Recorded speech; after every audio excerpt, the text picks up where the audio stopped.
those days when I was a teenager, I had refused to forgive her. I carried that anger with me. This woman shifted without me and went to another house. I came back for my vacation, and me where I knew the home was, they said, your mom left last week. This podcast is highly sponsored by Thriveys. Thriveys is the first mental health product line with affordable products you can use whenever you need something to lean on for emotional or mental support. Currently, we have coloring books of all ages and affirmation mugs. There are some new products coming up, so you need to make sure that you check out Thriveys on Instagram and Facebook so that you don't miss out on the updates. And yes, listener donations are also welcome. You can drop your donation on 0770-338-440. The number is registered in the names of Now Network. If you're not in Uganda, remember to add the country code +256 770 338 440. Hey, welcome to #WinUpGuzichwanuka. This is the #1 African millennial podcast that sits at the intersection of mental health, self-discovery, and personal growth. If you're new here, welcome to your new virtual home. Be sure you hit the subscribe button wherever you're listening in so that you don't miss out on any of the future episodes. And if you're a returning listener, thank you so much for being the heartbeat of this show. This episode is a cocktail, or let's just say it's a heavy conversation because it has layers of faith, rejection, maternal mental health, poverty, single motherhood, mothering with a mother wound, self-accountability, forgiveness, teenage mental health, emotional abuse, name it. I've had to cut it into 2 parts because, Kabahukya is that storyteller who is going to tell it all as is. So without further ado, let's dive into it.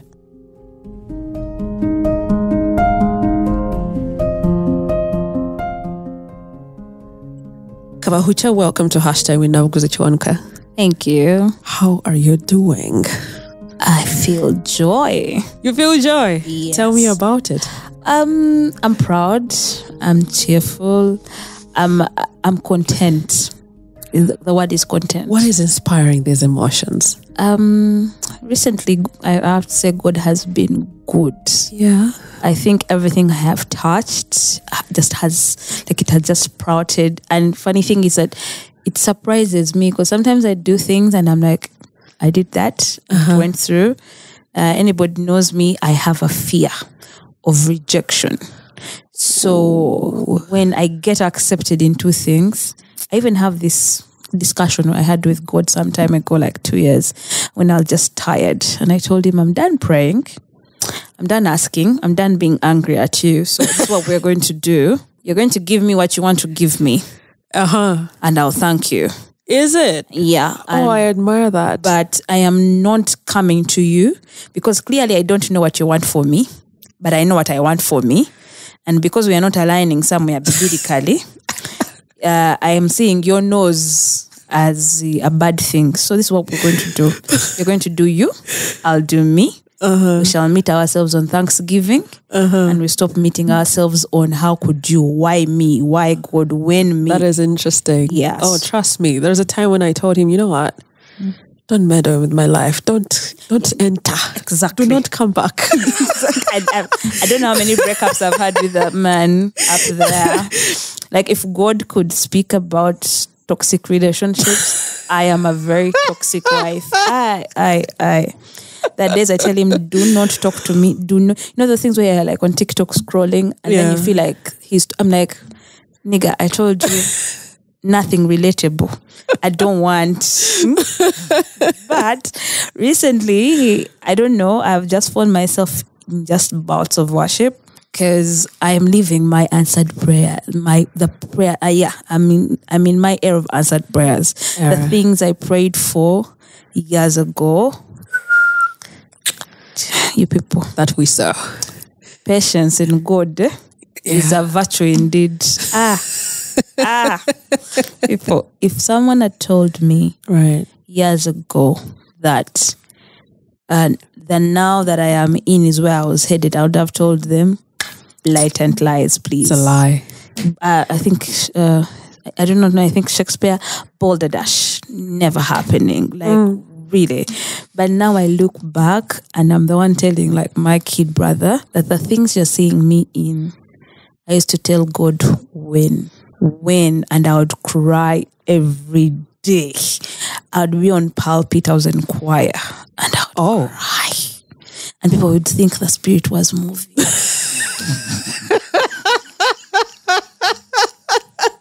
I swear. What if it was? Let me tell you. Weren't you feeling the spirit? I would feel him, but half of the time I would be on that pulpit. I'm like, but God. Yeah. But I reached a point where, I was fired from choir. Yeah. People get fired? Oh, my friend. What did you do?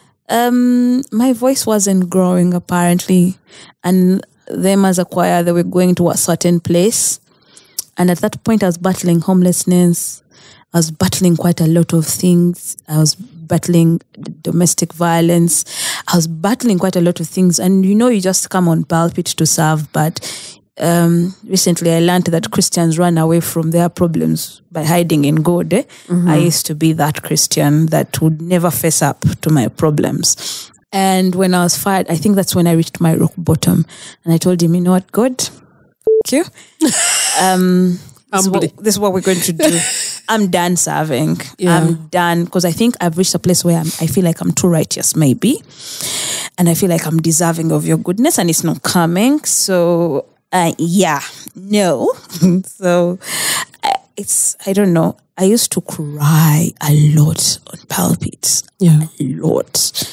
I remember there's that one young man, he's still my friend, who would come and say, I just like the way you just surrender to God. Oh, wow. You don't care who's looking. And the time he told me that my son had been kidnapped. Bro. So my tears were in, God, please, I am sorry. I didn't trust you. God, please bring my son back. I can't live without him. Was the church aware of this? No. It's just a few members that we knew. When you are in Kampala suburban churches, people are believing God for cars. You are believing God for 100K for rent. Your kid that you are even fighting for, to school fees again, but you are, those things where people are believing for things and you're like, oh, is it me with little faith? Why is it me? And I come from those kind of church backgrounds, and it took me some time to sit down, and I am so grateful to Pastor Kabuleta, who taught me the journey, the race. Like, it's not unto the swift. And I remember it's like God knew that's what I needed to hear. Of like, it's not about how fast someone is getting there. It's about, you may be there quarreling with God, but when you are in your time, you are in your actual time. That point where you are in the desert, and that is where you're supposed to be. But you are there crying about someone who has already reached Canaan. I was like, okay. So somehow I started calming down, and the person I remember that was my leader in choir was believing God for Aspacio. Then there was me. Yeah. Then there was me who was walking to choir practice and believing God to give me tomorrow transportation to be there. You see the difference? Yeah. And then when she came, I remember my dad had just died. And just, I think 2 weeks, she's like, we can't continue with you anymore. Because, you've been with us for so long, but you've not grown. It was like as if I had been employed in a company, like that company where you're not producing results, and you're causing them losses, so they have to fire you. Wow. And I'm like, I wasn't on the microphone. I was more of a backup. I'd never led. I was not even interested in leading. I just said, okay. They were cutting some of the logistics, I guess. No, it wasn't about logistics. It's just that they were going into band, kind of like being a singing group. And then there was me. I remember my ex calling me because he was part of the leadership within, and he somehow was available in the meeting where it was decided that I'm cut off. So he had rushed to come and tell me that this is what's going to happen. This is what is going to happen, but I'd not given him an ear because we were on a breakup. So I was like, I'll see you on Friday if you want to talk to me, really. And the message came in on Wednesday. So I called him crying, saying, were you around when this meeting was being decided? He's like, actually, that's why I was calling you. I was like, and they just like, no, they asked them what will make them grow. And, I was like, okay. And this person suggested that I try other ministries, ushering, media. Now, funny thing, that time I was studying media and I had a prophecy for media. And I'd, of course, testified about it, but had not given all the details because some details hadn't yet come to pass. And this person was sitting and I kept quiet. I just told her, you're not the one that called me. God knew that I was good at evangelism. I was good at ushering. But he told me to join the choir. He didn't just use one person. He used over 3 people to tell me, including myself, to join the choir. Now, for you to come and direct me to ministries where I was, and he told me to leave, yeah, you're not my God. But since you said, it's okay, me and him shall have a discussion. And I really told God, you're not saying me on any pulpit ever. And you people, I was battling that time. Yeah. I was stuck in a stupid marriage that I'd forced myself into because... But you know what? First, hold on. We are almost into 10 minutes. I'm sorry. Of the episode, and people don't know who you are. Oh God! You have come gassed up. I'm Hellen Kabahukya. Oh, it's Kabahukya, not Kabahukya. No. It's Kabahukya. I'm Toro. So the Bachiga, Banyankwadi, Baganda usually cha. But the Batori is a kia. Kia. Yes. Does it have a specific meaning? Yes. What is it? It means activation. I bring back to life. So in our culture, if there was a dead anthill and the queen was not productive and everything, the one they take to perform certain rites. Yes. And that anthill is expected I will bring it back to life. What if it doesn't? Have they taken you? I do not know. Have never practiced it. My dad just told me I am living up to my name because I have failed to bring sadness wherever I go. Like for some reason, I'm too hyper, I'm too talkative, I am too jolly, even when I am sad. Trust me, I'll put my sadness aside and we laugh. And that's one thing my dad said, like, Manawange, you have lived up to your name. I did not name you wrongly. So away from that, I'm a mother of one, an amazing 10-year-old boy. That's amazing. Amazing has a lot of components within there. But he's an amazing boy. I'm a journalist. I'm a believer in God. I love poetry. I love singing. I love music. And I love life. You love life. Yes, I think there's a time I didn't love it, but now I'm on a board and I'm saying, Father Lord, may this not be my last day on earth. Give me more. Give me 100. And those days, my dear Lord, I didn't care. I went to me that, over you're driving me, how I'd even ask the border drive speed. Let us draw back to those days. Yeah. What happened?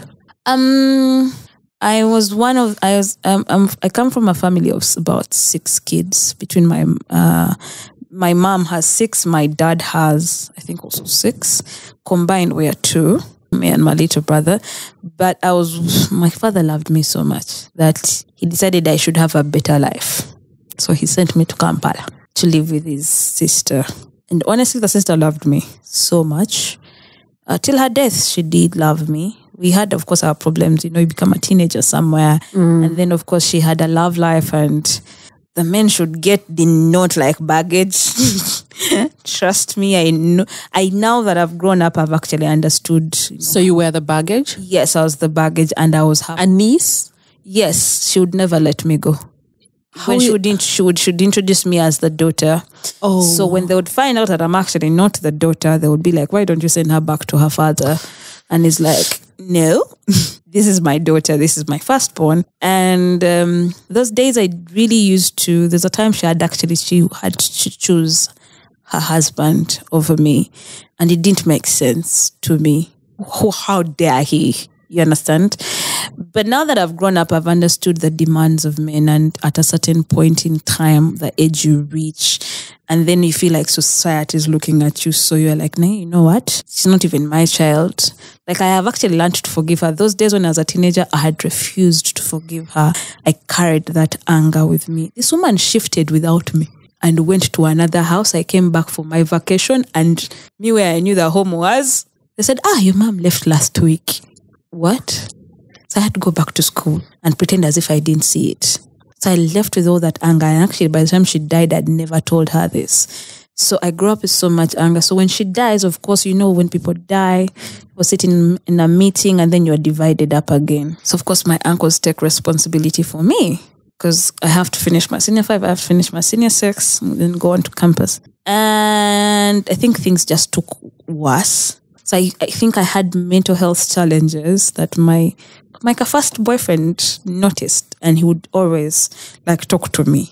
And then that was you as a teenager. Yes, that was me as a teenager. I think, I don't know if this is the time where we have to also explore that part, because I think as a society we've been dismissive of the fact that children struggle mentally. They do. So you could, I don't know if you have come to a moment of reflection to come to full awareness of what it is that might have been weighing you down as a teenager. From the age of 12 to the age of 23. 11 years.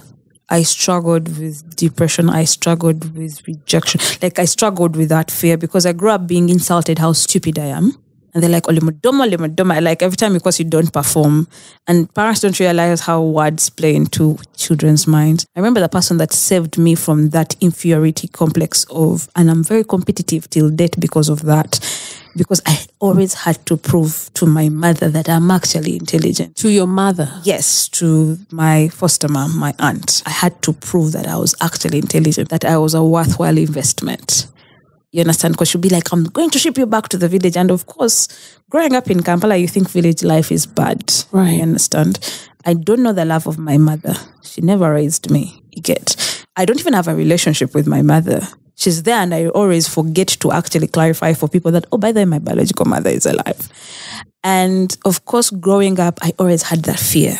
So I'm very competitive, and it's something that I had to reflect on and ask myself, but when did I get competitive? What is it? Naturally, I don't actually like being in competitions. But then I realized I am competitive in places where I need to prove that I'm actually smart. And it was because of that. And I struggled. I wanted my mom to see me. As a teenager, people think you are trying to run away from. No, you want to be seen. You want to be heard. But then this woman was in her 30s. Now that I grow up, I understand she was in her 30s. She was unmarried. She had no child.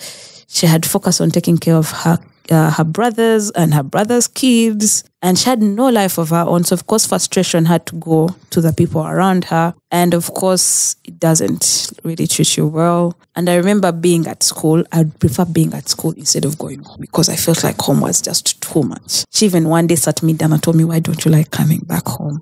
Has this man maybe touched you wrongly or something? Because she was very protective. And I just told her, he mistreats me and I do not like it. He calls me a parasite. He calls me a tick. He calls me a blood-sucking animal. Was he doing that though? Yes, he was calling me all those things. And not just me, but also my other cousins that were around.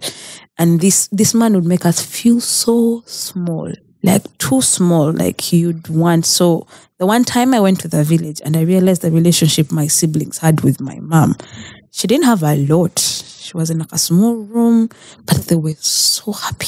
She would wake up in the morning asking, what should we eat? This woman was broke, but she was asking her kids, what should we eat? I'm like, and the kids are like, beans, what today we mix in with maize. Wait, what? If you asked me, I was going to say chicken. and I noticed the language my siblings were using. Mommy, it's tough, but Vanange, that woman loves us. And I didn't have that feeling. So, of course, again, I felt rejected because I was like, why didn't she love me? Why didn't she fight for me? Why am I in Kampala struggling when she's here? So that was like a visit you had gone to visit her? Yes. That's around, in P3 I never really understood it, but was around senior 2.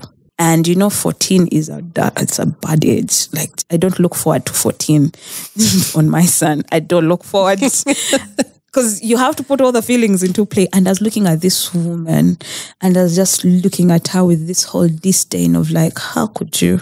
Why would you give me up and stay with my siblings and actually take care of them? Like, it's not for the lack of space. So when they had told me, and then growing up, I started understanding why village life is considered bad. I was seeing my siblings, they lacked nothing. Of course, school fees was beans and maize, but they still lacked nothing. And it just would blow my mind.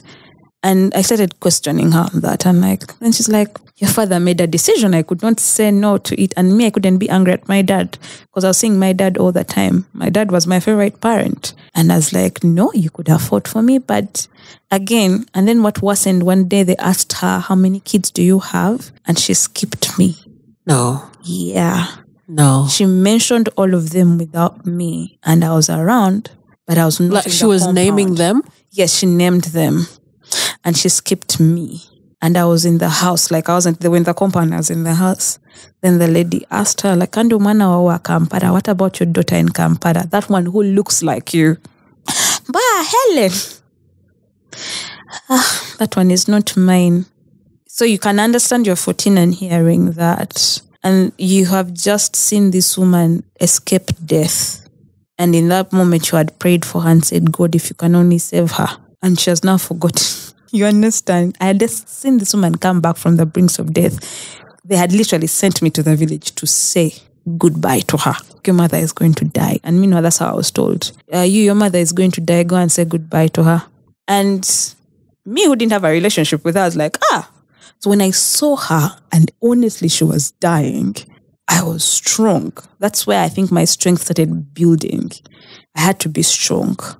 I had to hold her until it's going to be okay. But everybody was like, she called for every of her kid. So I go behind the house, I pray and say, God, please save her. Because again, I'd never interfaced with death. I hear people crying and I'm like, oh, she's gone. And then by the time I come back, they're like, oh, she's come back to life. Like, she died for like a minute. I was like, okay. And then that's how every other thing now transpires. She's recovering and then she has forgotten my name. Why? And she goes on to say that, and of course she comes back with all this love for her kids because she was going. So she's like, oh, what do we eat? What should we cook? That kind of thing. And I'm thinking, so you people enjoy this, and I'm in Kampala sleeping on some mattress they bought for me in P3. You people are enjoying this while I'm in Kampala being told how I'm eating food that it does not belong, how I'm a tick. Oh man. So I remember HIV was too much in the village and every man was looking out for my mother's daughters to infect them. Mm-hmm. So my mom started giving birth to us at 14. I was given birth to at 16. So by the time I was 14, you can imagine what my mother's age was. She was just 30. You understand? She was still a very young woman. She was 30. Yeah, she was 30. And being a young woman, she was not an easy woman. When they separated my dad, there was a season she dated quite a lot. Now, the young men in that space said, was it some kind of revenge that they want? It was. On her? Yes, it was. And nobody could trace where she fell sick from. So everybody assumed she's the one that infected. So it was like, oh my goodness. Yes. So my dad was very protective. Was like, men have sat down and devised plans on raping you. And then there was me, the free spirit. Still at 14. This is knowledge that comes to you at that age? Yes. And I'm there swinging my skirts very carefree. And funny thing is that with me is that when things are too overwhelming, I push them down. Like they disappear in my mind. Me, I just go with what is moving. My sister called me and was like, hey, this friend of yours used to give you music when you'd come here when you're young. He's calling you. Like, okay. My dad finds me there. He's aware that this man was intending to rape me. I'm not aware. Me, I think this is Gerard, the guy at the shop. You get? He finds me and for the first time, he beats me. Your father? Yes. And I'm looking at him. I'm like, I can't have friends anymore. I can't work with my own stepsister anymore. He's like, I'm trying to protect you. So I ran to mom saying, can you believe they beaten me because ABCD? Yeah, let him add you. He has overspoiled you. I'm like, okay. I packed my clothes and went to my grandmother. They never saw me again. Because in my head, she of course came and she's like, oh, I'm sorry, you blocked how I handled things and whatever. And I'm like, but that's what you always do. You hurt me, then you apologize. But then the hurt is done. And I was a very vocal child. Being that I was being bullied at home, I had this whole other persona that would come out. You were ready to fight. Yes, I was till that. Come for me and say. Like I have this whole thing. I'm like, you have grown up fighting. So I really don't care about you. So you come back and again, you come back to Kampala. There are those favorite cousins. They're going to Giza. They're going to Trinity College, Nabingo. And then there's you going to Cheka High School. Cheka High School by then was known for being a Bufumbo college. Teachers would sleep with students. Students would sleep with each other. It was normal. So I was asking myself a question. There are no rules and regulations in the school? They were there, but this is a school that had budankes like four times a week. Yeah, and the budankes were 4 times a week. So you have when like are you a Friday, studying? You'd have a Thursday, Friday, Saturday, Sunday. So what you do that there were so many clubs, every club would slot its own day. Oh, there were clubs in school that had parties. Yes, so everybody is slotting a day and all of them end with kadanke in the main hall. And guess what? The ones on Saturday, we have external people coming in. Why are they allowing At Shreka High, Bambi has just developed. Those days, it was a school where every failure, if you didn't pass P7 well, that's where you'd go. Oh, yeah? School fees was 90K. What are you talking about? Which year is this, Helen? That's 2007. 90,000. Yes, 90,000 right now should be like in 300K, but by then that was very little money. Like compared to where Chambago was paying, others Trinity College Giza, where I'd have preferred to be. I was in there. Kids were carrying that as pocket money, my dear. Exactly. Even more than that. Exactly, but for me that was school fees. Right, that's why I'm like, what? And so my mom had taken my foster mom was taking care of Justin, our maid. And she'd been with us for so long and I loved her so much. So she chose that school. Justin chose the school? Yes, Justin chose the school because again, for her, she was older. She was already in her 20s. So she needed a school where she won't feel out of place because people were already that age in school.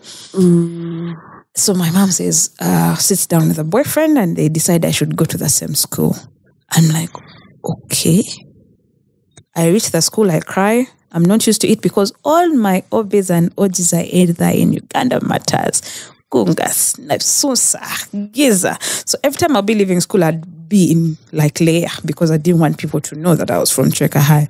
But because again, when you're in an environment, you get adapted to it. Oh my God, by the time I left the school, I didn't want to leave because I was on top of the world. I was a celebrity. I was dating a celebrity. Like a popular kid in school, I was dating that one. Like I was untouchable. Teachers love. And the worst thing is that I was untouchable because I was brilliant. Now, what was funny is that at home I wasn't considered brilliant, but at school, What causes this contrast? The contrast was my mom expected me to distinctions, perform like as if I was at Giza. And yet I was at Cheka High where I taught myself literature from senior 2 to senior 4. My teacher remembered she had a literature student the night before I did the exam.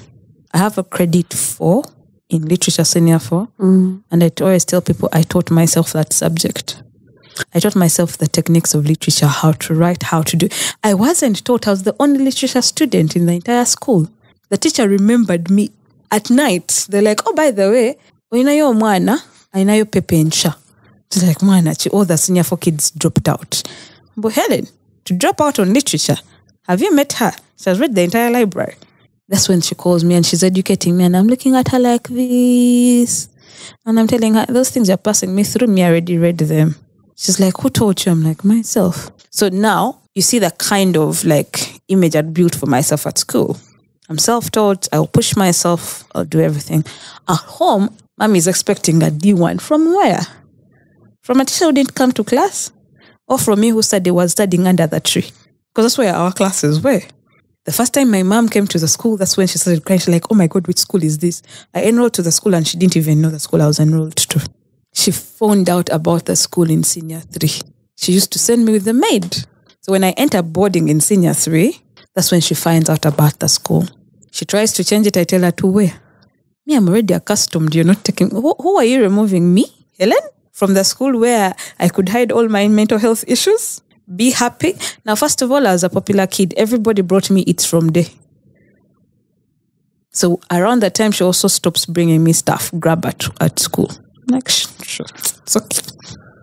Why? I had people who would bring me grab. Like, it didn't matter. Choli Quarter was like our backyard. We would escape just to go to be in a Choli Quarter. What is a Choli Quarter? It is the internally displaced camp for people that escaped the war. The LRA war? Yes. So in Chireka? Yes. So is it still there? Yes. People still live there. All my friends are still there. And I used to love it because those people would be so happy. And meanwhile, everybody wanted my life. Because when they would come home, they would see tiles, they would see DSTV, they would see a Sony TV. You know, Sony is like the current Hisense. Sony was the thing. And, you know, they would see a pass, and those are rare things in the house, a full set of chairs. And me, I'm finding like, yeah, we are literally just mediocre class. I've seen richer people within the family, but everybody wanted my life. I was in a gate, I was in pavers, you know, I could ride a bike, I could do all these things. And me, I wanted their life. And me, I just couldn't. I remember I tried committing suicide thrice between the age of 14 and 16. There's a time I swallowed medicine at school because I was tired. I was exhausted. Where could you have... allow me to say. And I'm asking this question because in our senior 2, I wonder where that girl is. She tried to die by suicide. And that was by overdose. Yeah, that's usually the option you have. And I'll kid you not, at that age, you don't hear much of such things. Yeah. And even when it happened, we just know she was carried out of the dormitory, probably taken to hospital. And I don't think I saw her again. I don't think she came back to school. See, at that age, when things are not going your way, you prefer to die. Because you have a lot of pain that nobody seems to understand. Because every time you speak out your pain, everyone is comparing their pain to your pain and trying to make your pain look smaller, so you shut up. And then you feel like everybody's putting you on a certain pedestal that you are not. You're dealing with quite a lot, but no one is understanding because you're either being a crybaby or a spoiled brat, right? So for me, I was tired. I didn't want to go home. I felt like I was not wanted anywhere. I felt like every time I touched something, it would break, like at home. Like it's like there was a crime I was committing every time I turned. Like I sit in one place, it's a crime. I get out, it's a crime. I eat a certain way, it's a crime. I was so scared. So I remember I have terrible cramp pains. Terrible. So those ones came from childhood. So I would always go, so the nurse would always give me medicine. So there was always that balance that you keep. So I remember that one day, I do not remember what crime had been committed at school, but somehow I was in the middle of it, and till date, I don't know how I was in the middle of that crime. And I remember I get an attack. It's something that used to pierce me every time I would breathe when I would be panicking. So I go, they take me to hospital, and my mom comes and says, now you see this one. So every time she just feels like, you know, she can just fall sick and just to get attention. I was like, okay, so if the problem is that I'm getting attention, let me just stop getting attention. So I go back to school and swallow that meds. But the thing is that my best friend wakes me up and I'm awake. And I look at her like this. And meanwhile, first she was already panicking because she saw. So she comes panicking and I like, Gochichi. And then that's when I realized, wait, I'm alive. Why? Yeah. I leave that one. So she finds out about it. She tells me, Helen, don't do that again. So of course she takes me to her mom. Her mom loves me so much. It's like she literally was compensating for the love. She herself, she became so protective of me. And every time you'd come for me, she'd be like, you, not my friend. In senior 3, I was in the top 3 at school. I take the report back at home, expecting, finally. And mommy's happy. Like, oh, okay. The jack of a boyfriend comes and says, Vinovich, the person saying Vinovich has their child at Uganda Matters, and they are comparing their child to me. And I looked at the man, and before I knew it, I was being rained slaps. I was like, okay. So I remember going and sitting outside and saying, you know what, nobody cares whether I perform well, whether I try, whether I do what. Meanwhile, to even be in top 3 that time, there's a senior 6 student that really, really liked me. So they went and changed my paper that had failed. So I said, even when people are coming to help me, it's still the same thing. So I get a knife. So as I'm like, those things when you're there and you're like, not even know me. Because you're 15. So you're like, you still also consider pain.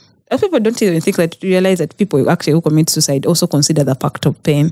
That's why people who commit suicide usually try to look for the most painless, what they think is painless. And I'm there. So the maid knew my mind so well. And my best friend had told her about the episode. So she came, she said, Helen, give me that knife. I'm like, no, I'm just with it. So it's like, you're just with it in darkness.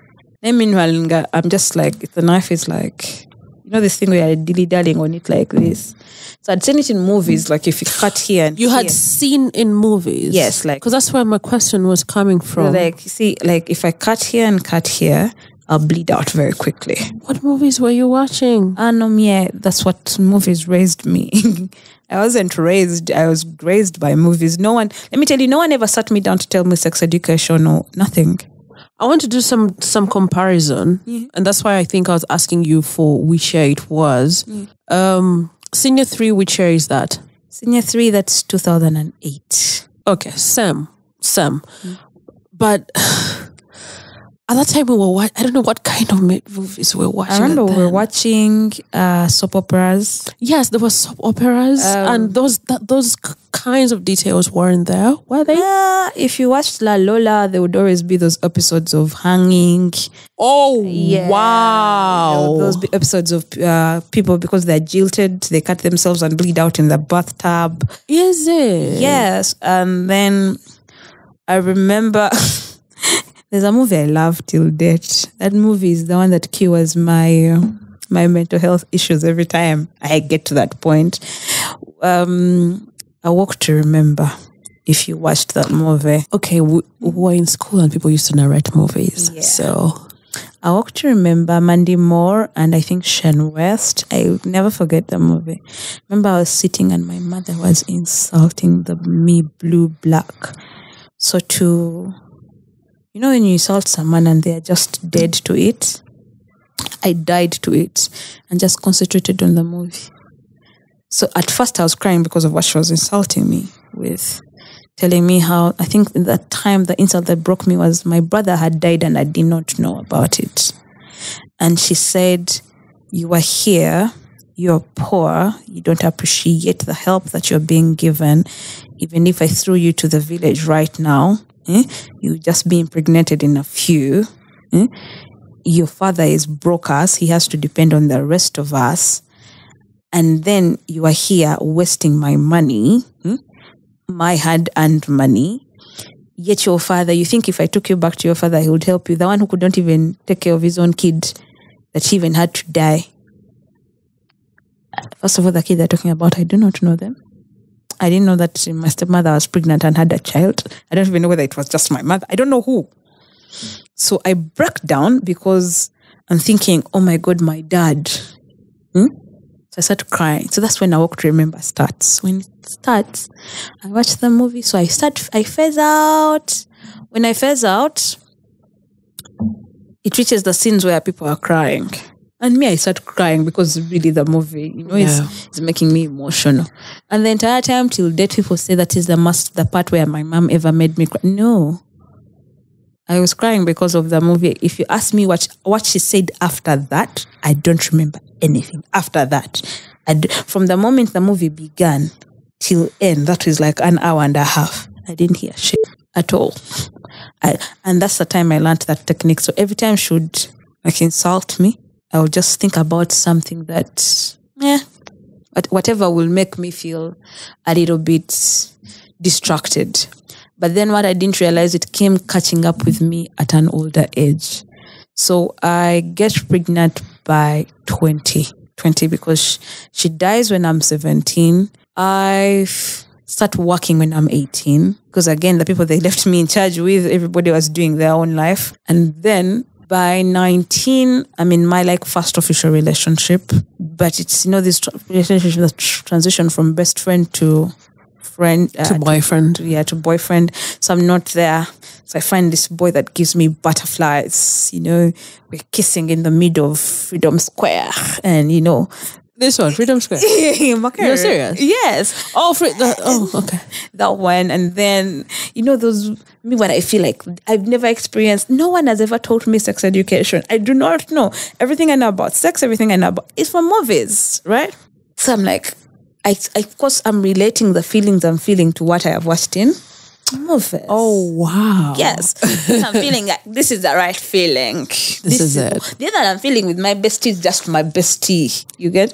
This is the feeling, the butterflies that we're talking about in the movie. The part where everything, it just makes you shiver. I'm like, The very first time, I became pregnant fast. It didn't need the second time. And I don't find out till I'm 4 months pregnant. Oh. Yeah. So when that happens, before that, my head of department, before I even realized I was pregnant, I think I was 19. My head of department realized I detach very easily. I'm the type that you will piss off and I'll forgive you today, tomorrow, the other day. But if I say I'm done with you, you'll cease existing in my life. Even if I'm looking at you, you will cease. That's my toxic trait. You. I don't hate you. I don't even spend time wishing ill on you. It's just that you don't exist. But I will forgive you consistently. But the day I say, now I'm done. And my boss notices it. My head of department notices it because he did psychology and all that stuff. He was just in marketing. So, you're saying your boss? Yes, my head of department. When you were saying head of department, I was thinking school. No. Head of department work at 19. I started working when I was 18. That is like your vacation job? My vacation. So my vacation, I start working. I go to Makere. That's where I meet me and my bestie transition to this whole thingy. And then next thing is they're saying there's no fees for you. So I'm like, okay, let me sit. So I concentrate reading more on working. Have you ever reached where bad news is just too much for you? And for some reason, every time you do the wrong thing, it is seen. But the day I clean, wash, like my cousin sister would come and do it's not clean. But nobody bothered cleaning. I just cleaned. I'm not your maid, right? And it's this thing where every time I would go to school, I'd be given 50K for a pad, basic needs, grab, transport, and basically the things that are needed at school. Transport. 50,000 had to cater for all the requirements? Every requirement. So you'd figure out your life. And my school, my HSC school was Chavakade.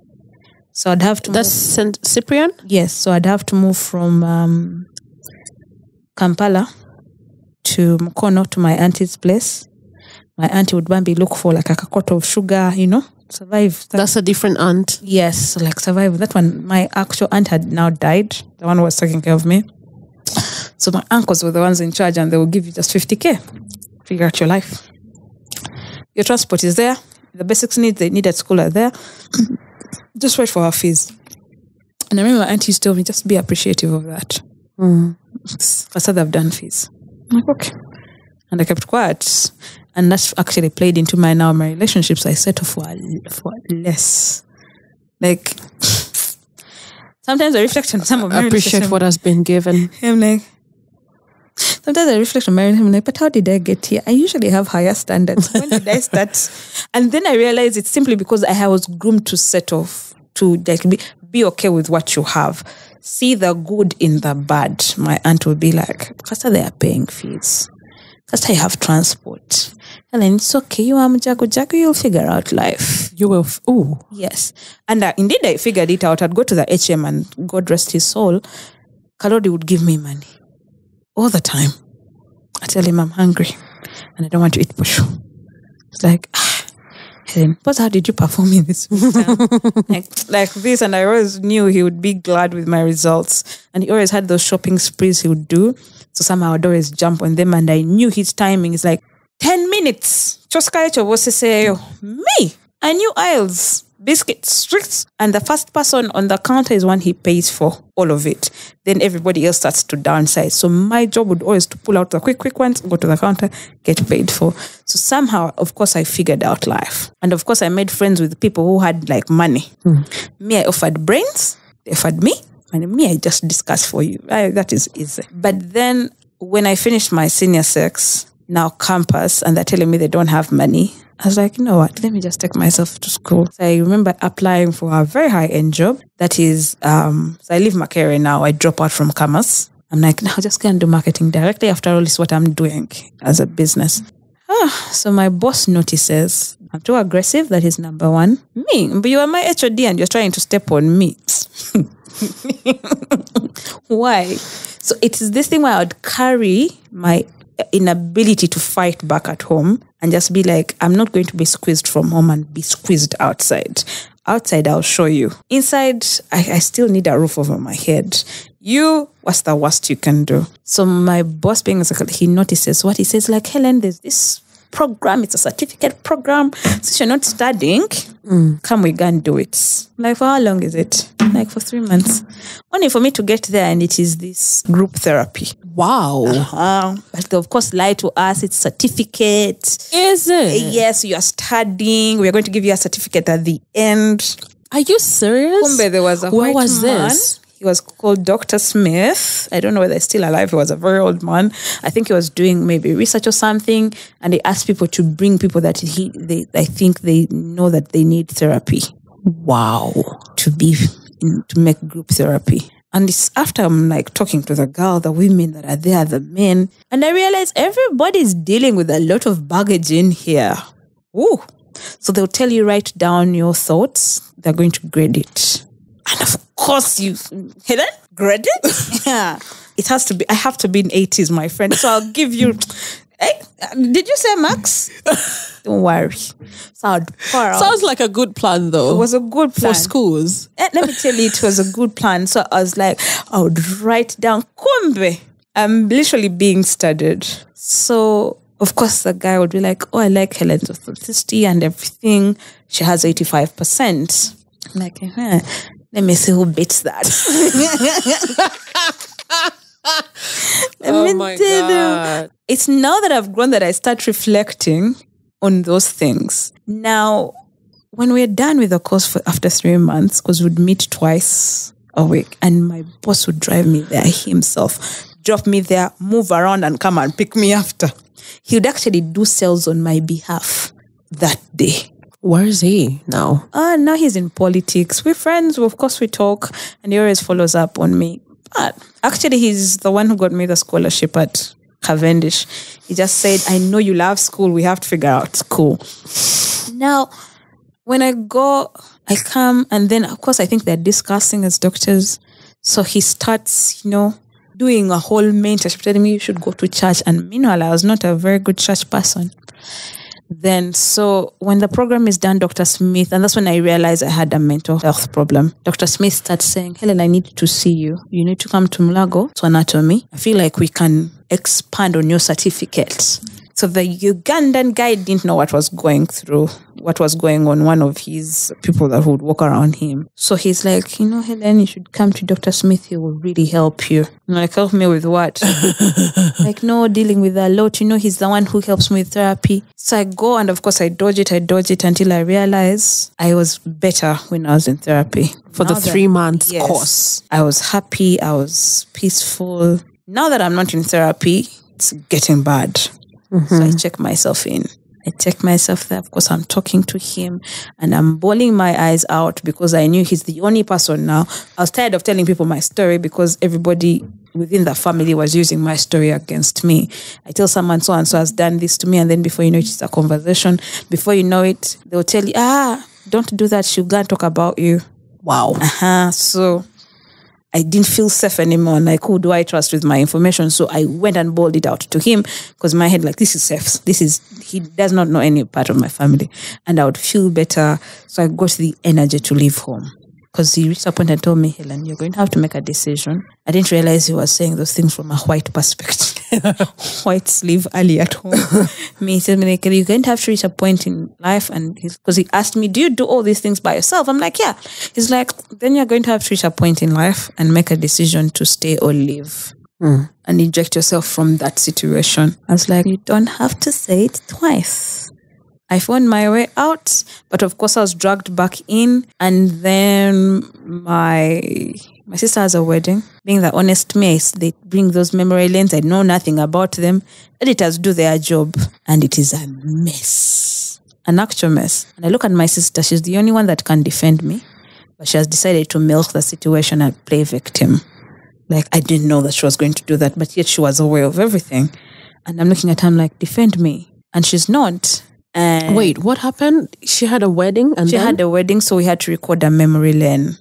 So of course they're asking us questions. For me, I think they're going to come out the way they are. Editors went and did. Now that I'm an editor, I realize people can frame you to say things, and because people don't know the process of editing, for them they assumed I said it like that, right? They don't know that there were just clips of me, like punchlines that were picked out and just made into that. Sure. Meanwhile, my sister knows the truth. But she needs to play victim because at the end of the day, she was always the center of attention. So I'm like, please defend me. Say the truth. Tell the people the truth.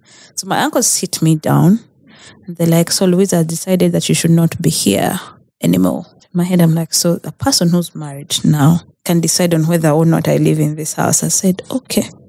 They're like, also, we don't appreciate what you've been going around telling people about how we treat you. I'm like, so I'm not allowed to vent. Then, like, did you tell Louisa that if we ever, that we should pray that we live long enough, because if we die, you will torture our kids? And I'm like, oh yeah, I said that. I didn't have time to deny myself. I said, yes, I'll torture them. I'll make them feel every tear you made me feel, probably worse. And they're like, Hellen, you were not like this. You used to be a sweet girl. I'm like, sweet. I read each one of them. In my head, I said, this is a point where a doctor said I should eject myself from this situation. But he also said that maybe it has to come to a time where I tell them the truth and tell them how they're making me feel. I read all of them, went into the room, packed my bags. The next day, they didn't find me there. They called my dad to come and talk to me. And I told my dad, I am going to suffer. I'll be in the gutters, but let me be in the gutters, very well knowing that I put myself there. Is that the point of homelessness? That is not yet the point of homelessness. That point, I even have a job. I'm not even aware I'm pregnant.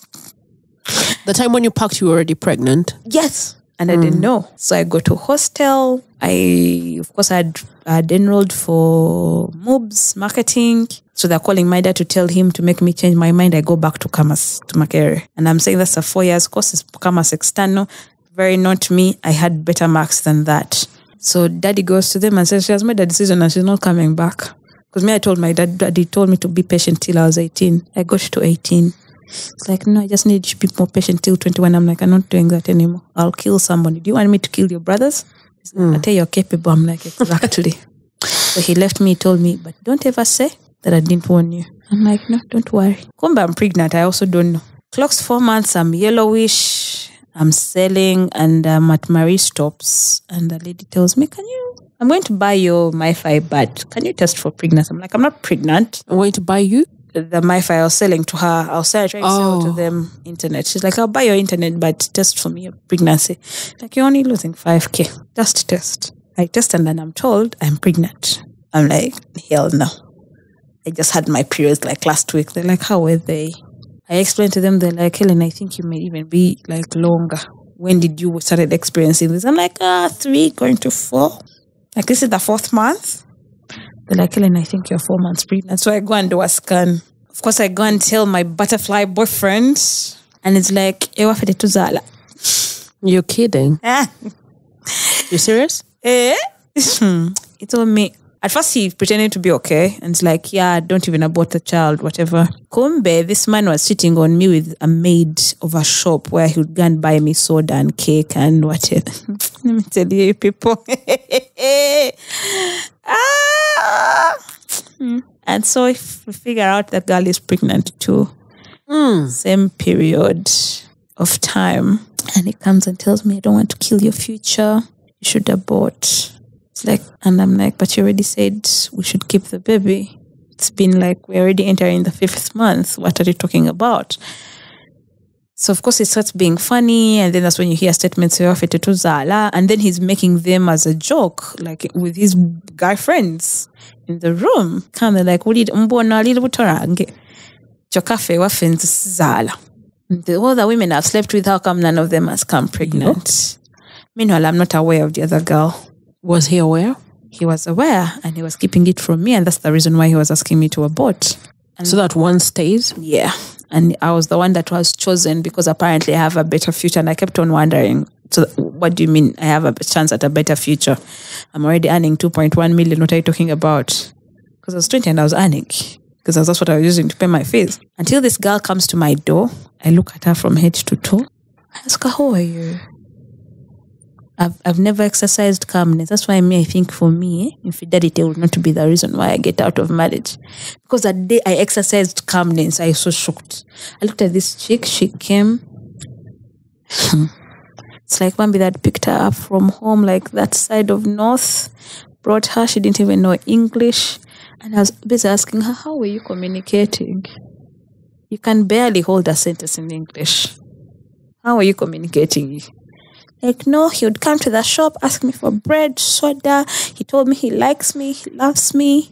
And I was like, this manipulative bastard. And then I noticed a pattern. So women started cropping up. The ones he had made to abort, there were too many. And I was far in. I had rented a house. I had bought furniture at 20. After I did all these things, this man said, we can't be together. We can't live together in the same house because of this girl. They're going to arrest me. Do you want me to tell me who's in love? You know, it's a wrong patch. Again, my childhood has taught me to settle for less, to look for the light in the darkness. Like, after all, he's here and he loves me and it's me he loves. This man got to he's even caring about your future. And then at work, they sell us bags. I get those bags. He tells me I want to give this back to my mom. Tell me why I'm crossing the street and I see his ex with that same bag. And this ex, that's one of the reasons would have a lot of fights, because I kept on saying, like, you still have feelings for this girl. And again, I can't. First let us pray. I barely knew much about life at 20. So, meanwhile, this is like your first love relationship, right? Why is it complex like that? Yeah, and so I know nothing. Again, remember, no one taught me shit, so I'm just going with the way things are. I don't know who to run to when I'm pregnant, because now who do I run to? I keep quiet and bear that brunt alone. And I remember women kept on popping up. I just said, you know what? Because I kept on going to the hospital and they kept on saying, Hellen, stop sleeping with this man. I'm like, why? He's my boyfriend. They're like, you realize your infections never end. Wow. So they are finding infection after infection until I got vegeta binananse. What's that? Where you, on your vagina, extra things grow on it. And it's not gonorrhea, it's not syphilis. I don't know what it was, but all I know is... And those what they call whats? Whats. And... I also have to Google them to be sure how they look like. And Isn't that gonorrhea?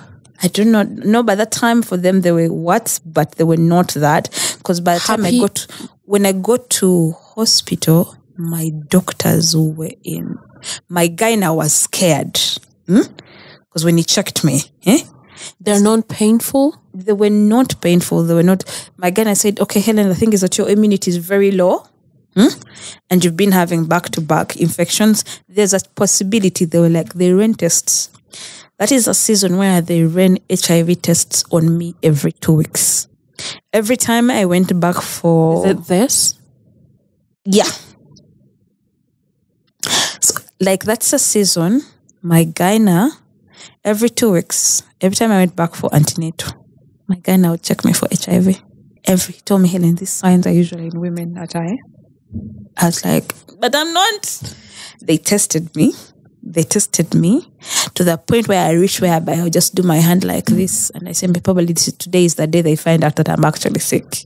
They tested me every 2 weeks because they figured they were like, maybe I got it alone. You understand? I kind of was scared. What made you stay? You were still waiting for the light? I'd grown up with this fantasy of mom, dad, child. That's the fantasy I had. You know, you grow up, you get married, you stick it out. So you knew you were there. So I said, you know what? I'm not letting go of my man because of these things. My child needs a dad. Wow. Until my gyne sat me down. I remember my gyne sat me down with another woman who's also a gyne who'd always see me, and they told me, Helen, for your own good, your pregnancy is already high risk. This man seems like he's collecting every infection, STI, and bringing it to you. Close your legs. I did. I had to close my legs. You listened? I listened because the reason why I listened, because by the time they had that conversation with me, I was 7 months pregnant. I was in the house. This man had to come and take me to hospital. He didn't come. I took myself. The following day he came, but he still came at night. And he was talking very arrogantly. It's like, I wish Anne was the one that was pregnant. Oh my God, if Anne was the one that was pregnant right now, she'd be home with my mother being taken care of. My jaw Really? dropped. I looked at this man. The man was saying this after I had just had sex with him. Yeah? Yeah. And he was saying these things. And I'm like, okay. So when they told me the following week, because I went there, because it was too high risk. Every time I'd see something, I'd go to hospital. That's when they told me, and I said, I will listen. And that's the last. When I tell you that I knelt, I walked with my knees on stones, begging this man to stay with me within that season. When I tell you that I did everything I used to tell myself as a child that I would never do, I did. Because in my head, I just didn't want my child to grow up fatherless. I didn't want to be a statistic. I didn't want to be a single mom. I didn't want Was it that bad? I didn't want to fit into this narrative. I felt like I had been cast. Like maybe I've always had these bad manners, and that's why people have always been saying I will suffer. What was so scary about single motherhood? I was scared because I felt like I was going to be a laughing stock. Damn. I had kept myself. Helen. I had kept myself in high school. I didn't break my virginity till I was 18. So I had kept myself. So how was I going to tell the world that I kept myself for me to end up in this shit? How was I going to prove to Louisa, my cousin, who had said, I am nothing without them, that, I'm something? I had this need to prove a point, and if it meant that I stay in something toxic, I'll stay. Thank God the nigga was not willing to stay.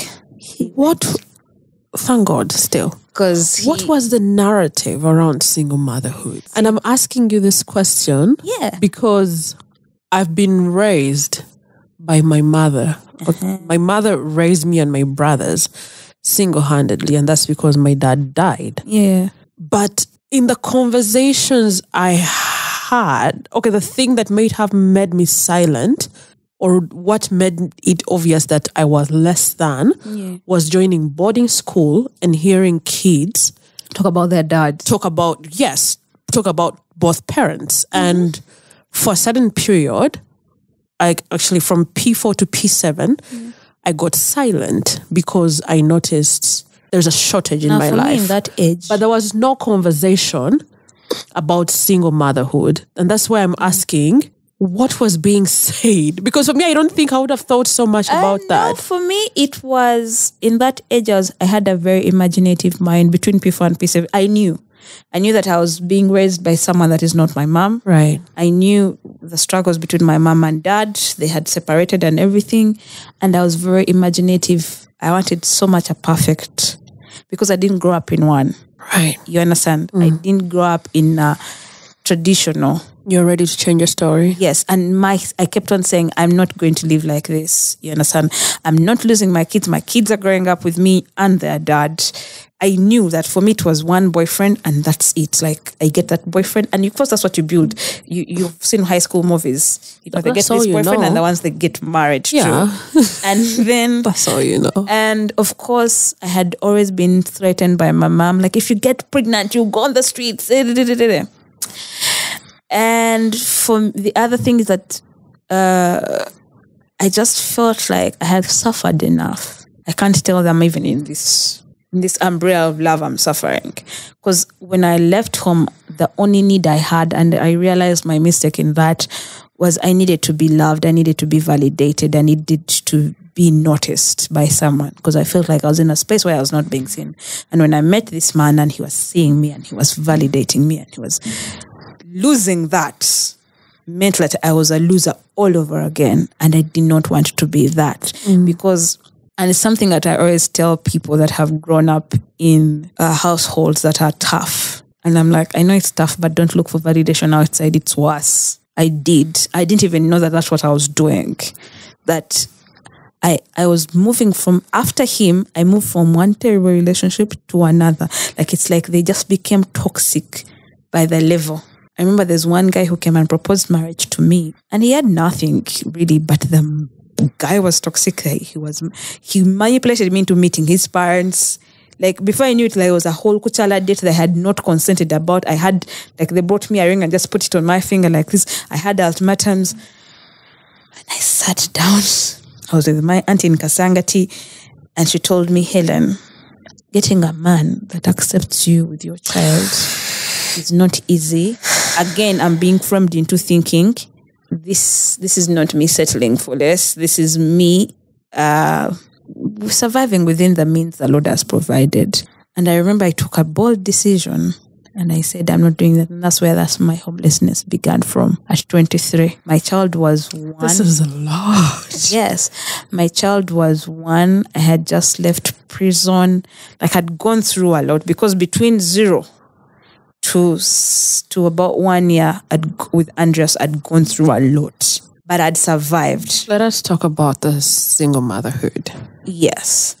How did you maneuver that? How did it look like for you? Because now I'm asking you this question because this is Mother's Week. Yeah. Let us first explore what motherhood looked like.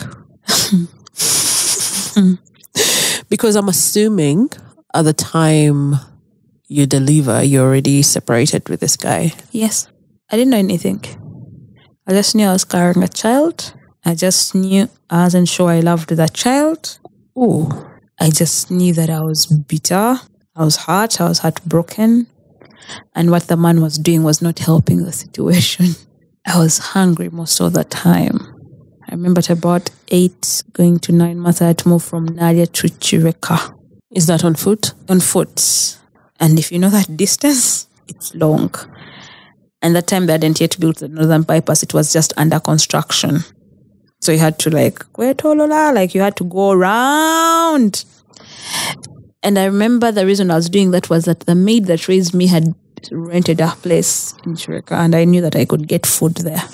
That is, for me, I sold everything I had worked hard for to just make the child survive. And I remember I was at school, I had a first class, like the results I had, because I had entered second year.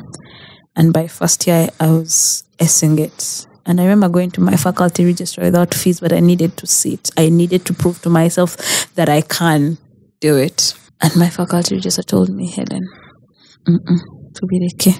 So kozale. You are tired.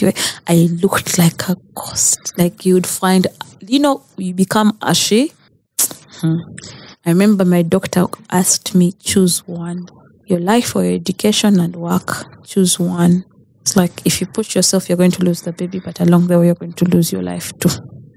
because your baby does not want to be in the stomach either. It's like it feels it's not wanted. Because every day I'd be sporting. And I said, okay. And I remember at work, my performance dwindled, so they asked me to resign without having to fire me. And because my supervisor had reported, but my supervisor was unaware that I was pregnant, my HR knew that I was. And that she had put me in a different department so that I can. But the guy thought like, oh, they've removed me for direct sales because I'm poorly performing, without realizing I've been put in retail because I am having a high-risk pregnancy and I can't afford to be moving around. The guy only found out I was pregnant after I was taking back the property. So I exposed the stomach to show. Like, you were pregnant? I'm like, yeah. Why didn't you say? I'm like, I did, but you had your bias. So I left Smile Telecom. So I'm jobless. I have a 200K house to rent. So when I started selling out my properties, because it's either that or I'm hungry. But the properties soon got done. And the maid at the neighborhood, I had never eaten kalo and binyeva. But that maid would bring me her food. Meanwhile, she was also being tortured by her boss. But she would forfeit that food to bring it to me. Like, I would close myself in the house and cry. And I tell God, am I really a bad person that I deserve this? Yeah. And I remember I went to the hospital very casually the day I gave birth. I went to hospital very casually to Continental. And they told me, oh, you're giving birth today. I'm like, me?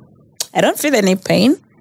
But it's something that I'd asked God for. I told God, please, everything has died. At least let the child, let it be worth it. And I didn't feel pain at all.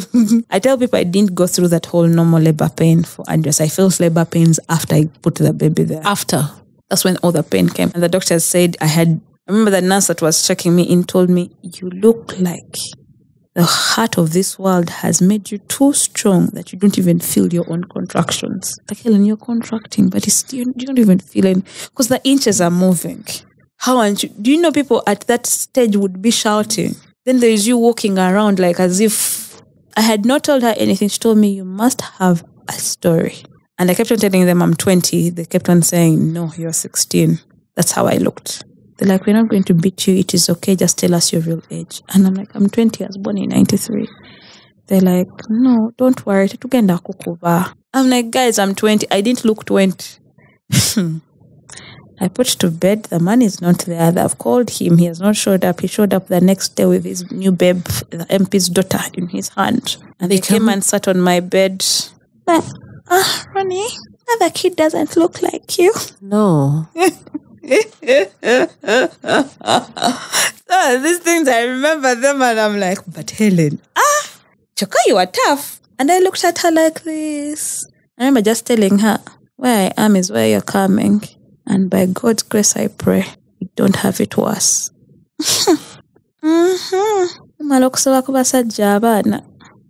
No. Yeah, and she had told everybody at the campus where the guy was, because we had mutual friends there, and some of the friends that I went to school with, how I'm a prostitute and I'm really tying the child on her. And of course, I knew the man had filled her some of this information, and of course, she was just exaggerating it to anybody who could hear.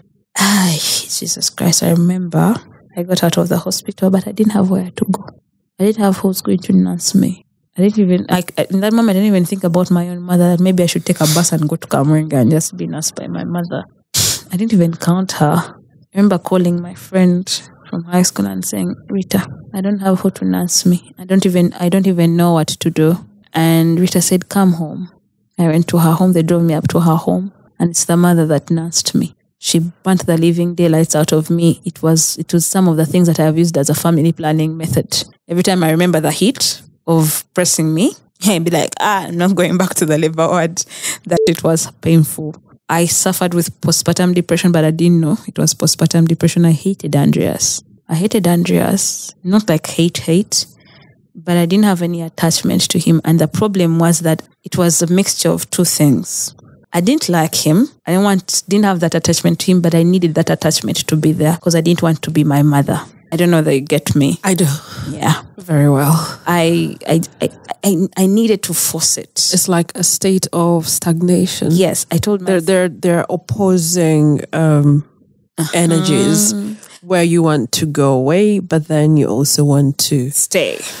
there was me saying, I don't want to be like my mom, because I'd promised myself I'd never be my mom. I'll stick it out for all my kids. I don't care how. And then there was me who could spend the whole day without thinking about him, without even feeding an ounce of like, you know, the things where people panic for their child. Yeah, because from like 0 day, I left him there and I told them, give him glucose. Me, I've gone for a discussion at school. And I had enrolled myself back. Like the lecturer told me, drop. I refused to drop.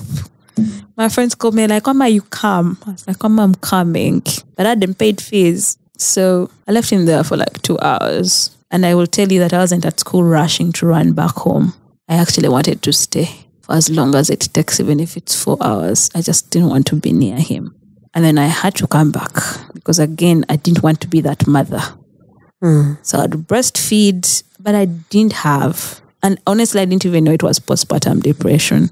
I just knew me and him. And as it grew, it worsened. I just did my role. Breastfeed, put you down. My son is independent, but it's simply because I actually forced that independence. I didn't even realize I was making him do that. You know, the things where mothers have to really be attached to their kids, that even if they put them down, they cry. No. Me, when I was just advised once, breastfeed and put down. I'm like, you don't have to say it again. I'm like, that is what will make them not cry. Hey, it's okay. That's what I did. I didn't have those things of like that. My dad had told me of a story of how the reason why I was so attached to him was because every night I'd sleep on his chest. So I told myself I'll do that for him. And he loved the boobs so much, so I'm like, I'll always put him just there. But I'd always make sure I breastfeed. But I'll never be at work and call 10 times and say, oh, how is Andreas? Nah, nothing. And funny thing, I love other people's kids. But then every time in the back of my head, I kept on saying, you do not want to become like your mom. You are not going to abandon this child. And I remember, again, I'd gone back to the same workplace where my HOD was, the one who took me to therapy. And again, he noticed. And for me, he told me, Helen, just borrow some of the knowledge you had last time. You're dealing with something and I can't touch it. I don't know how to diagnose it. So I was like, I just need to be diagnosed regardless. So I take myself to Tabika Hospital. This time, this is 2014. Wow. So I took myself to Tabika Hospital because I knew most of the doctors there, some of the nurses that, because I used to go for Rotaract with them. So I just go, because the ones I made my friends, I take myself there. Literally, every time I'd leave work at 5, I'd go there. I knew that on Tuesday I'd meet them. So I would sit and I would just talk. I actually tell people talking for me is therapy. It is, of course. For me, it's an escape. So I used to journal a lot. So my friend just told me, continue journaling. Used to journal in high school. Continue, just bring it back. And the problem about journaling is that people get to know my feelings. They steal my book and then get to know what I'm thinking. They're like, no, you're older and you're alone. Just journal. So I journaled, I vented. And then some young man just told me, sometimes you just need Jesus. Some of these things, only God can answer. But I hated God. Felt like he could have protected me from all these things. No, I had not been taught about consequences of, yes, grace is sufficient, but there's consequence to actions. I was like, but God could have saved me from these things. So when I got to prison in 2014, yeah, I got to prison and my boss arrests me for apparently stealing his laptop. Is this the same person that took you to therapy? No.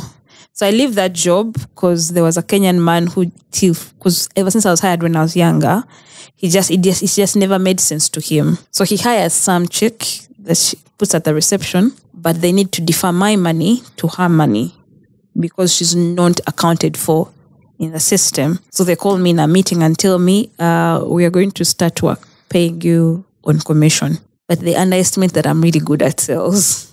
The day they put me on commission, I sell 20M. The very day. And I come back and I'm like, I want my commission. They're like, no, you first wait. They haven't yet paid all the money. I'm like, hey, you have to first bring the cash. I brought the first batch of cash. And then instead of paying me, they bring out 90K. But I had papers to do. I had exams to pay for. And I tell this nigga, I counted on this money because I wanted to pay for my thing. 10% of the sales is 2 million. I just need 1. It's like, no, by the percentage is not 10, it is 0.1. I'm like, who works for 0.1% on commission? So I walk out and I remember I walked out. I went to the client. I told the client, they've given me little money. They need need more money. The client gives me 1.7. I give my HUD part of it and I take the rest home. And I told my HUD, if they ever ask you, tell them I paid myself. And I went, but I found my son sick. And that is where my attachment now started, because the panic I got of losing him. I do not know whether I was just scared because I had sacrificed too much, I'd lost too much to have him alive, or it was because I actually loved him as a mother. There was a whole mixture, and people are scared to admit these things, but it's the honest truth. Me, it was, I have lost too much for you to die now. You can't. You just can't. This is not the time. You can't do it now. I have lost too much. I can't lose everything for you to also die. I lost everything because of you. And that narrative, oh God, it's terrible for kids because you put it on them without even realizing. I did it to Andreas for a long time, by the way. Then, so I get this job with this lawyer, and then I think within 2-3 months, he arrests me because they stole his laptop, and he says because apparently he's been underpaying me, that's the reason for me stealing his laptop. I was like, maybe I'm paying up for my sins. They arrest me, but... And where is the child at this point? I found a new babysitter. A lady had sat me down and told me, there's this lady who knows how to take care of kids. You just have to pay her 30K. I'm like, oh, she can do that. So I go to her. She's the one that stays with the kid. That woman, actually, that night when I was in prison, the husband tried throwing her out. Because for him, he just couldn't take strangers' kids. And the man said, me, where do you want me to put the child? The mother is not around. And she left the kid in my responsibility. That's the day I just knew this is my new mom. If she can do this for me, I came back. She nursed me. She took care of me. She did all the Baganda thing of like, don't enter the house before, when you're coming from prison and everything. And this lady realized within that system that I had no parents. But then my uncles had said, come back home. I go home, and that's my worst, I think, experience. I go home, but I put the things there, and I go to Kasangati to my aunties. It was peaceful there. But my uncles insisted, like, you come home. They put me in this uncle's home who eats food in front of my child without giving my child anything. And for me, my breaking point within that period was she came and told me, hey, you think I don't know you come and eat our leftovers when we leave and when we sleep? This man will read the Bible day and night. So for me, the breaking point was Andreas sat and watched them eat. He was so hungry. He was just one. Came to the bedroom and said, Mommy, me eating too. Mommy, chapat. Out of frustration, I slapped my child. I tried first saying, it's okay, we're going to eat tomorrow. But being a child, he goes and sits and looks at them. There's a way I came pulling his ears. But he was one. Nobody should give birth when they are young without a support system. I came, and then she was like, now for you, why are you beating that child? Is it his fault that you cannot fend for him? Like, hey, she told the maid, throw all that stuff into the rubbish. This one thinks I don't know that she eats our leftovers. Yeah. You are not even worthy of leftovers. The next day, because Andreas was so hungry, I was coming from the center, but to buy what? The maid had given us money, her maid. I found Andreas eating out of the dustbin. I never cried so much like I cried that day. And I told God, what do I do? What do I do? I couldn't beat my child. I had beaten him the previous day and even cried myself to sleep, regretting why I had beaten him. It was not his fault that he was born to a poor mom. And he was eating out of the dustbin. Not just like, these were nice plastic bins. No, I'm talking about a blackened kadeya, like sack. And when he saw me, he got so terrified because he knew what he was doing was wrong. And I'm like, my child shouldn't be growing up at this age. For Christ's sake, no. I packed him, went back to Kasangati. But my auntie there was a believer in God a lot. So I was like, let me consider what my friend told me, seek God a bit. I sought God. I cried to God. I prayed to God. And then my auntie became funny. She wanted me to get married to the man that had come to marry me. And of course, she was telling me again to settle for less. And I said, you know what? I'm not doing this. So to force me into the marriage, she tells me, get out of my house. She didn't just me like, leave, never come back. It was more like, if I chase you away, you will go to the guy. You have nowhere else to go but to his place. Hellen. I prostituted myself that night. Yeah, that very night. I was like, better this than go to that man's house. That very night, there was a nigger in my inbox. I told him, where do you stay? And it's not like exchange for money. It was exchange for a roof over my head. That's all. Because I picked my son up, took him to the lady that the babysitter, told her the truth, and I told her, I don't have money, I don't have this. But she's like, and she had already suggested it. It's like, Hellen, if life is overwhelming, bring me that child. Me, I'm willing to fight with my husband. I love your son. I carried the child, put him there. Because when those crab was started at home. That night, when I just went, I called him like, where are you? I'm like, the only price to pay is sex. It's okay. I've gone through worse already. And I remember the entire time, I was just there like a log. Like a total log with only tears going through my eyes. I just kept on saying, God, really me? Me, God, I'm doing this? I think I started dying within. I went to the auntie of mine in Mokono, but I didn't tell them what was going on. So, of course, they thought I was working and everything. So, their demands, I just disappeared. I called my former HOD, now he had entered politics. And I told him, hey, I need a place to stay, what. He's like, no, actually, come, I give you money because you helped me on my campaign. He gives me 300K. I tell him, add me 50K. I needed, like, the house is like 120. I got the house. No bed, no nothing. There's a guy who liked me. And I'm like, yeah, Lord, no, I'm not doing this. I'll sleep on the floor. So I went back to my auntie where we had escaped with Andreas, and I picked some of the stuff, only for me to come back and she had thrown all my suitcases up on the roof, and every of Andreas's cloth was destroyed. Everything. And I mean everything. She had thrown all my property that had come, and they're the ones who forced me to leave my house and said, come back home, right?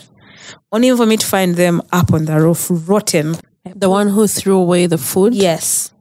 My uncle is around that day, and I look at the things like this. I look at him, I look at my things, and just walk away. He comes after me, he's like, Hellen, I didn't know. I'm like, it's okay.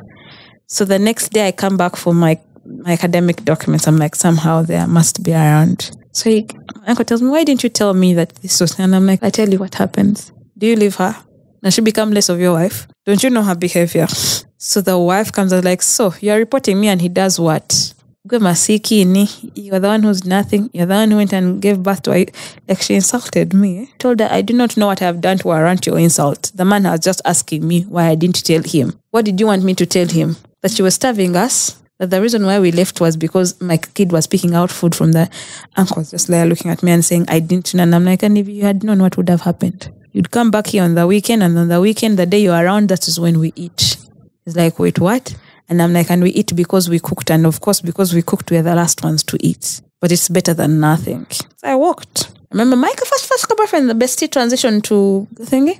He brings me a mattress. He brings everything. He's like, bestie transitioning into boyfriend, wasn't he the dad? No. It was the one I called him, the one I called Butterflies.